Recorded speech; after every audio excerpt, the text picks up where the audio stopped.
E eu começo o programa falando também sobre um assunto importantíssimo. A gente vai aprender hoje sobre o AVC, o acidente vascular cerebral. Segundo os dados da Organização Mundial da Saúde, cerca de 150 mil casos por ano aqui no Brasil. E a gente vai entender qual é a relação do AVC com o inverno. Parece que existe sim uma relação, porque nesse período o número de casos aumenta. E para isso eu recebo a neurologista, especialista pela Academia Brasileira de Neurologia, mestre em Gestão de Saúde Coletiva pelo Instituto de Ensino e Pesquisa do Hospital Sírio-Libanês, doutora Ana Paula Penha. Que bom te receber, muito feliz de te conhecer pessoalmente. Seja bem-vinda, vou te convidar para sentar aqui. A gente precisa, dá vontade de dar um abraço, né? Mas a gente não pode se abraçar, e a gente ainda não consegue se acostumar com isso. E eu não quero me acostumar, porque assim que a gente puder, eu quero poder abraçar bastante. Difícil, né? Mas é um prazer estar aqui te conhecendo pessoalmente. Eu já tinha participado por Skype, né? Sim. Muito legal, obrigada. Mas pessoalmente é diferente, né? O calor é outro, apesar da falta do abraço. Sim. Doutora, eu tenho até te acompanhado bastante no Instagram, tenho visto a colaboração que você tem prestado em relação à saúde. As pessoas querem muito entender mais sobre o seu corpo, que eu acho ótimo, né? Porque não dá pra gente ser negligente com os cuidados pessoais. Agora, tem coisas que a gente não domina, por exemplo, o AVC. O que é, de fato, acidente vascular cerebral?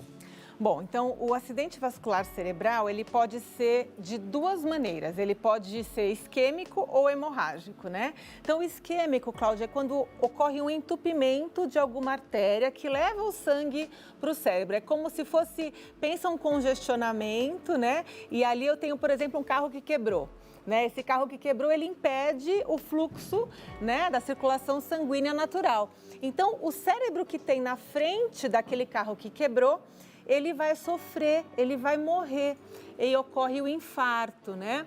E dependendo, Cláudia, do local onde eu tenho esse infarto cerebral, eu vou ter um tipo de sequela de comprometimento neurológico. E eu também posso ter o AVC hemorrágico, que é aquele onde ocorre o transbordamento de sangue, geralmente associado a picos de hipertensão e também ao alcoolismo, né? Que é infelizmente um fator de risco importante para o AVC hemorrágico. Olha, é bom a gente entender, né? Então, tem aí alguns fatores.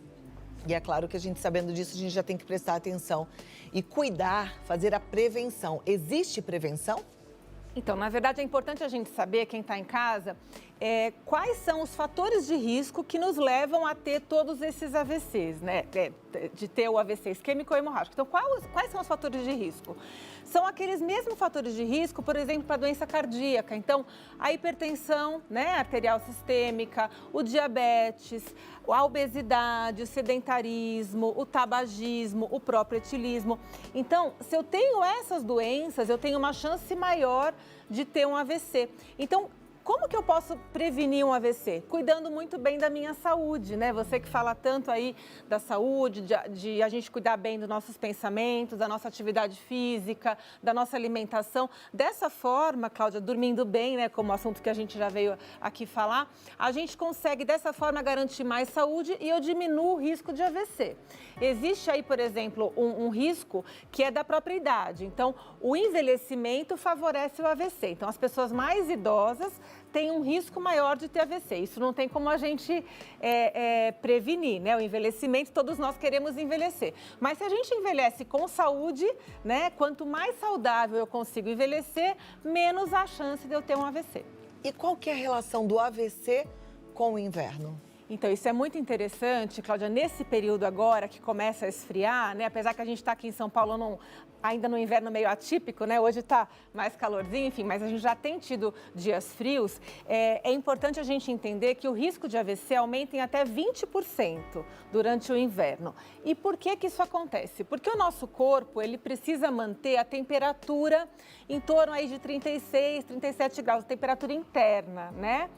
E para isso acontecer, ocorre a liberação de catecolaminas, que vai fazer a vasoconstrição periférica. Por isso que, por exemplo, as nossas mãos, nossos pés ficam geladinhos, a nossa orelha, ponta do nariz, né? Dessa forma, ficando mais frio, eu garanto um calor maior na circulação, mais perto ali do coração e da cabeça. Porém, essa vasoconstrição vai aumentar a minha pressão arterial. Então, o que de uma forma acontece naturalmente, de uma forma fisiológica, para manter a temperatura do corpo, como consequência, acaba aumentando a minha pressão arterial. Tá? Então, acaba sendo um problema, porque o aumento da pressão arterial e a vasoconstrição aumenta o risco de AVC. Além disso, Cláudia, as pessoas no inverno, elas tomam menos líquido, né? Menos água. E isso faz com que, além do próprio inverno, né, do próprio frio, a menor ingesta de líquido faz com que o meu sangue fique mais grosso, aumenta a viscosidade sanguínea e com isso também favorece o aparecimento de trombos, de coágulos. Bom, agora eu quero perguntar, porque aí você falou e já fiquei pensando em várias coisas. Você falou da temperatura do corpo, que tem que estar ali entre 36 e 36,5. Uma pessoa idosa, quando ela está com uma temperatura mais baixa que isso, está lá mais amuadinha, com 35, ela está em risco? Com certeza, por isso que é super importante a gente manter o aquecimento, principalmente dos idosos, que é a população que mais sofre esse processo.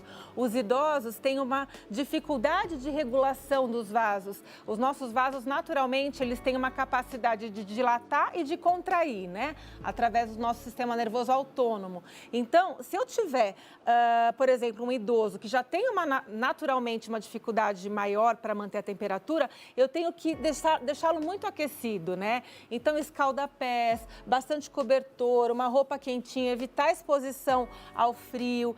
Por exemplo, cuidado com banho, né? Tem muita gente que não sabe que o melhor horário para o banho do idoso, por exemplo, é no período da manhã, mas a hora que amanhã, não de manhãzinha, 5, 6 da manhã, mas, por exemplo, entre 10 da manhã até umas 2, 3 da tarde, que é o período do dia que está mais quente. Então, a gente tem que tomar esse tipo de cuidado e lembrar da hidratação. Olha, é importante você que é idoso, porque tem muito idoso que tem bastante autonomia e que cuida bem de si. E hoje em dia, com a Covid, está todo mundo medindo a temperatura, tem sempre um termômetro em casa. E eu sei que às vezes você fala assim, eu tô com a temperatura ótima, não estou com febre, estou com 35. Opa, sinal de que precisa se aquecer. Essa temperatura precisa subir. Com certeza, precisa subir porque é isso que a gente está conversando. Se não subir, se eu não me protejo, né, com uma boa coberta, deixando o ambiente quentinho, o que vai acontecer, Cláudia? O meu corpo, ele tem que trabalhar muito mais, né? O meu coração, a minha liberação de catecolaminas, internamente, meu corpo trabalha muito mais para manter a mesma temperatura. Então, com isso, infelizmente, eu estou aumentando o meu risco de AVC. Agora, a gente não está podendo viajar, mas os idosos gostam de aproveitar a tranquilidade da vida, né? Já estão aposentados para viajar, para passear pelo mundo. É um risco, então, para uma pessoa idosa ir para um país que está nevando, para um lugar de muito frio? Se ele puder escolher uma temperatura mais amena, é muito melhor, né? É claro que existem idosos aí que moram em países frios, países nórdicos e tal. Mas nós que moramos num país tropical, se a gente puder escolher, principalmente os mais idosos, escolher uma temperatura mais amena para viajar para lugares mais frios, sem dúvida. Perfeito. Agora vamos falar um pouquinho de pressão, né? Porque você falou que quando a nossa temperatura está baixa, a nossa pressão fica alta. A pressão alta sempre chama atenção. E as pessoas têm muita dúvida em relação à pressão baixa. A pressão baixa é um problema também ou não? A gente só se preocupa com a pressão alta? A pressão baixa, Cláudia, no jovem, ela não é problema, né? Normalmente o que a gente ouve são as pessoas que desmaiam por pressão baixa, mais jovens, porque estão mais ansiosos. Aí é um outro mecanismo que a gente chama de síncope vasovagal.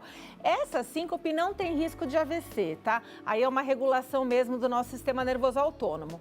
Mas a pressão mais baixa nos idosos, principalmente os portadores de doença cardíaca ou que tomam muita medicação para pressão, isso pode ser sim um problema, porque se a pressão fica baixa, diminui a circulação sanguínea para o meu cérebro, tá? E se diminui o sangue para o meu cérebro, eu favoreço aí o AVC. Olha como é interessante, né? Porque são coisinhas assim que a pessoa leiga precisa ter de forma muito clara em casa. E talvez você esteja hoje aprendendo como eu, e aí já fica esse sinal de alerta. Mediu a pressão, tá baixa, opa, tem alguma coisa errada. E aí, nesse caso, é bom conversar com o seu médico, né? A pressão alta, ela é um risco para o AVC, que você já falou. Ela é considerada a partir de quanto? Tá. A gente tem uma recomendação assim bem precisa, né? A nossa Sociedade Brasileira de Cardiologia segue as determinações da American Heart Association, que é acima de 13/9, tá? Então não tem essa história, minha pressão tá 13/9, então ok, eu vou ficar assim mesmo. Não, essa pressão já tem um risco maior de doenças cardíacas, doenças cardiovasculares, AVC, infarto. Então a pressão tem que ser abaixo de 13/9, tá? Agora, falando em pressão alta, pressão baixa e o idoso, é importante a gente saber que o idoso, geralmente, ele toma muito remédio, né? O idoso, geralmente, ele toma vários remédios aí para pressão, para o diabetes e tal. E acontece, Cláudia, um fenômeno interessante, que com o envelhecimento, a pressão tende, naturalmente, a pressão arterial diastólica, que é a mais baixa, né? Quando eu falo 12/8, é o 8 que eu estou dizendo, né? Que é a pressão diastólica. É natural que essa pressão já vá diminuindo com o envelhecimento, ou seja, o idoso precisa de menos remédio para a pressão. Então, o que acontece? É comum a gente que trabalha em hospital observar o idoso que desmaiou. Estava lá na cozinha, né? O pessoal está aqui te seguindo, fazendo uma receita, que está copiando aqui da Cláudia Tenório, está adorando, e aí a pessoa tem um mal súbito e desmaia. E aí vai para o hospital, vai no pronto-socorro, a pressão está baixa. E muitas vezes isso é excesso de remédio para pressão, o que não significa que é para você sair diminuindo o remédio, por favor. Mas é um sinal de que qualquer mal-estar, qualquer escurecimento visual, diminuiu ali a sensação, né, de que está acordado, teve um desmaio, imediatamente procurar o hospital. E aí depois eu acho que vale a pena conversar com o médico que prescreveu o medicamento. Talvez tenha que ajustar a dose, então, desse remédio. Cardiologista, né? com toda certeza. Bom, vou chamar um recadinho e vou convidar para vocês que estão em casa participarem aqui do nosso bate-papo. Eu quero a sua participação, a sua pergunta, a sua questão, o seu depoimento. 11 9 50 45 18 40. Pode mandar que aí a doutora Ana Paula Penha vai poder responder pra gente já já. Eu tô amando esse assunto, tô feliz, a produção já avisou pra gente que tem muitas perguntas e eu fico grata de poder entrar na sua casa e te ajudar com essas informações. Que eu tava falando com a doutora, elas são simples, né? Mas assim, elas são imprescindíveis, porque é nessa hora que muitas vezes a pessoa perde a chance de viver mais, de ter mais qualidade de vida. É super importante a gente falar de prevenção e de falar também, né, Cláudia, o que fazer? O que eu devo fazer se acontecer um sintoma? Então, é muito importante a gente falar antes que aconteça, né? Perfeito. E você estava me falando que, a gente até noticiou isso aqui, as pessoas estão com medo de ir ao hospital, muitas vezes perdendo a chance de serem tratadas por conta da Covid, né? Infelizmente, a Organização Mundial de Saúde lançou um dado muito preocupante, que houve uma redução, Cláudia, de 60% no número de internações por AVC no mundo todo. Então, isso é um dado, assim, extremamente preocupante. O que significa? Não é que as pessoas estão tendo menos AVC, né? Muito pelo contrário, os AVCs continuam, os infartos do miocárdio continuam. O que acontece é que as pessoas estão tendo esse tipo de quadro e ficando em casa e chegando ao hospital muito tardiamente, o que diminui aí a chance de que seja dada uma medicação para reverter os sintomas, aumenta a morbidade, a quantidade de sequelas, isso aumenta a mortalidade. Então, existe uma campanha atualmente entre a Academia Brasileira de Neurologia, a Sociedade Brasileira de Doenças Cerebrovasculares, que é AVC não fique em casa. É uma campanha super bacana que é, ao primeiro sintoma que você tiver, mesmo durante a pandemia, você deve imediatamente procurar o serviço de urgência e emergência. Os hospitais, aí as pessoas perguntam, né? Mas Ana Paula, eu tenho medo do Covid. Eu vou pegar Covid se eu for para o hospital. Não, pessoal, os hospitais públicos e privados estão preparados com entradas diferenciadas para pacientes com suspeita de Covid e por outras doenças. Então, não fique em casa ao primeiro sinal de AVC. Primeiros sinais, só para a gente recapitular. Vamos lá. Pressão acima de 13/9, A pessoa, por exemplo, que apresentar boca torta, né? Então ela vai sorrir e ver que a boca está um pouquinho mais torta. Ou ela vai levantar o braço e perceber que um dos braços está caindo, né? Uma fraqueza de um lado do braço ou de um lado da perna. Uma dificuldade para falar. A pessoa tenta falar, a fala sai meio embolada ou ela não encontra a palavra. Uma dificuldade súbita aí de uma alteração visual. Ela não está enxergando metade ali do campo visual. Uma dificuldade de andar, de coordenação, tudo isso é sinal de um potencial AVC. Nesse caso, corre. Sebo nas canelas, liga SAMU 192. Então, assim, se você mora pertinho do hospital, corre para o hospital.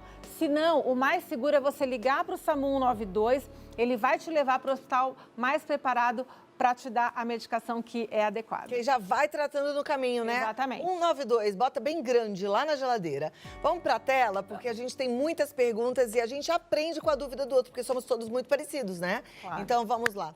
A primeira dela diz: boa tarde, Cláudia e doutora. Gostaria de saber se tem idade para ter AVC ou ocorre em qualquer idade. Boa pergunta. Legal. Então é assim, o AVC ocorre em qualquer idade, tá? Ocorre sim AVC em criança, muito raro, mas acontece. AVCs em jovens, pessoas menores de 45 anos, é considerado AVC em jovem, né?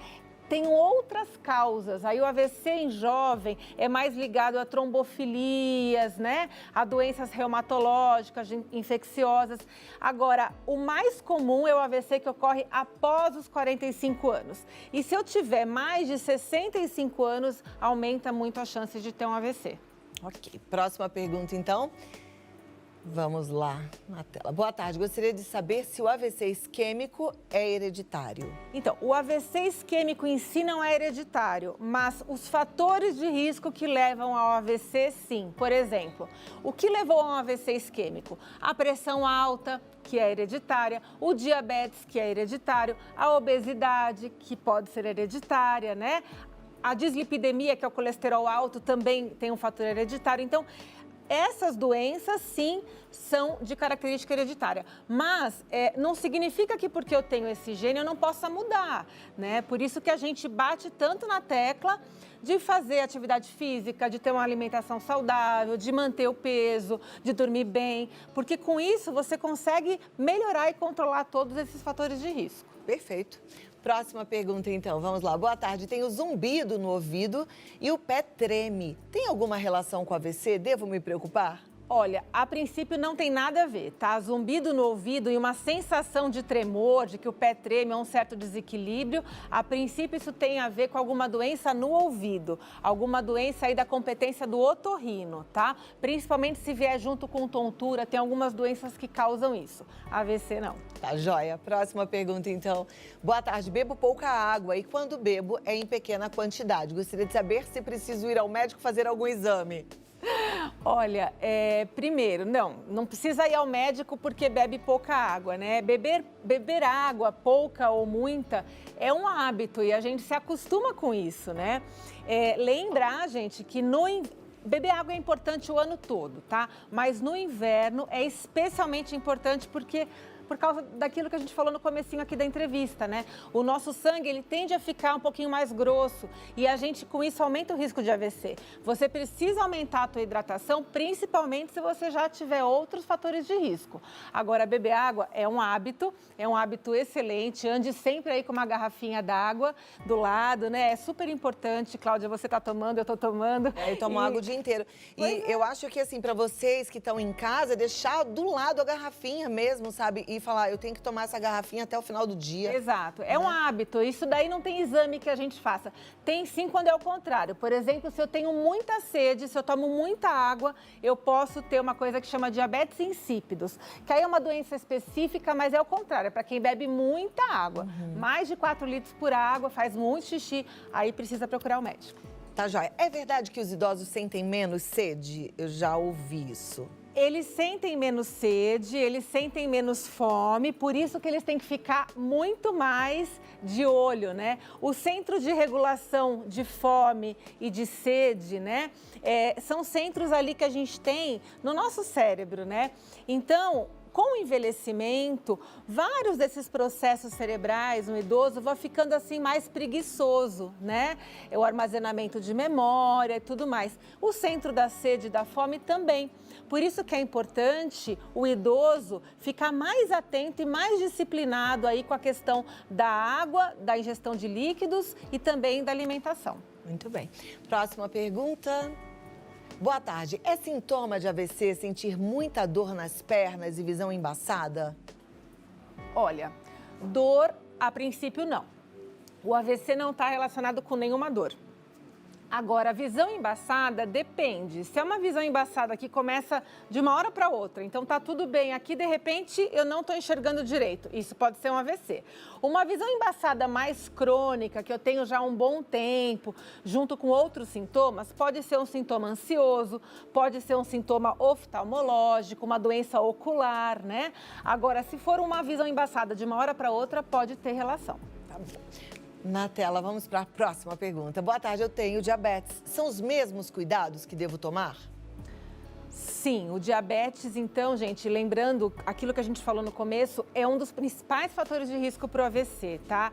Então, quem tem diabetes tem que tomar um cuidado aí, não é nem redobrado, é triplicado, tá? Além de um bom controle do diabetes, passar sempre no seu médico, controlar sua dieta, tomar as medicações adequadamente. Em relação ao frio, é triplicar aí os cuidados, porque você já tem um fator de risco muito importante, que é o diabetes, e aí o inverno que a gente não tem como mudar. Então, você precisa realmente tomar muito cuidado. Então um diabético, ele também corre o risco se ele, por exemplo, viaja, está aqui acostumado com esse tempo gostoso e tal, e viaja para um lugar muito frio? É assim, Cláudia, a questão do frio, todos nós corremos o mesmo risco, mas a gente vai ganhando pontos a mais quanto mais riscos eu tenho, né? Então, por exemplo, eu e você vamos para um lugar de neve, lugar muito frio. Já aumentou um pouquinho aí a nossa chance de ter AVC. Agora, se além disso, eu tenho diabetes, você tem hipertensão, eu tenho mais de 60 anos, você está acima do peso, eu fumo, você bebe muito, quer dizer... Vamos as duas para o pronto-socorro. Vamos as duas para o pronto-socorro, entendeu? Então, aumenta muito esse risco, tá? Então, lembrando que não é só o diabetes, eu tô acumulando fatores de risco. Próxima pergunta, vamos lá. Estamos aprendendo bastante, né? Obrigada a todos que estão participando, viu? Olá, doutora e Cláudia. Meus pais morreram de AVC. Corro algum risco? Tenho 48 anos. Devo me prevenir de que forma? Então, depende da idade que os seus pais, seus avós, enfim, que a tua família teve o AVC, tá? O AVC, quando acontece em pessoas com menos de 60 anos, ele tem aí, a gente precisa investigar, talvez, uma trombofilia, principalmente se aconteceu mais cedo ainda, né? Eu falei 60, mas até antes de 45 anos, eu posso ter alguma doença cardíaca associada, uma trombofilia, que isso sim pode ser genético, tá? Então, se você tem 48 anos, o que eu te indico? Você tem aí um histórico familiar, já começa a passar num bom clínico geral para fazer exames para ver se está tudo bem com a tua saúde, se está tudo em dia, para evitar que você tenha um risco maior no futuro. Tem que se cuidar, né? Olho vivo. Próxima pergunta, então, vamos acompanhar. Boa tarde, já tive AVC isquêmico e esses dias estou passando mal, com dormência na cabeça. Tenho que procurar um médico? Olha, Cláudia, muita gente tem tido sintomas de dormência na cabeça, dores de cabeça, né? Principalmente, isso acontece pela mudança de temperatura, pelo inverno, tá? Mas principalmente por esse momento que a gente está vivendo de muita ansiedade, de muita dúvida, né? De muita instabilidade emocional. Toda hora você sabe de alguém da família, algum conhecido que está com o Covid. Tem a questão financeira, que muita gente está passando esse problema seríssimo, né? Que é mundial. Então, é natural que você tenha sintomas estranhos aí de dor de cabeça, formigamento e tal. Mas se você já teve um AVC, você tem sim que tomar um cuidado extra e procurar um médico para investigar, ver se está tudo bem com a tua saúde. Joia.